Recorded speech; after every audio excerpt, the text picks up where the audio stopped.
daleen ak jàmm ci seen bii di Makane bi TV Makane bi TV di leen indi ay information yu wér te wóor ca tàng-tàng ba di la wax ne kat nga daal di abonné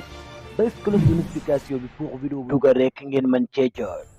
asalaamaaleykum sama gars yi président Macky Sall nee na le 25 juin dina wax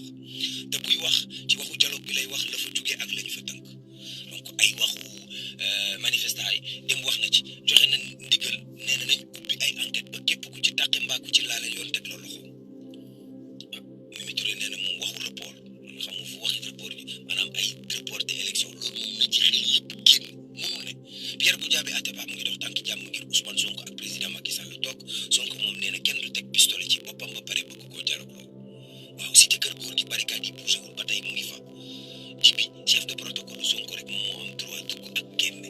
maître Clédor moom nee na lu tax mënut a gis clientam loolu tuumaal na ci Antoine Diome Ndeye Khady Ndiaye dugalaat na appel vidéo bi fi police tegoon ne ay manifestant la yor ay armes France 24 indi nañ vidéo original bi avant France 24 démentir nañ loola ba mu set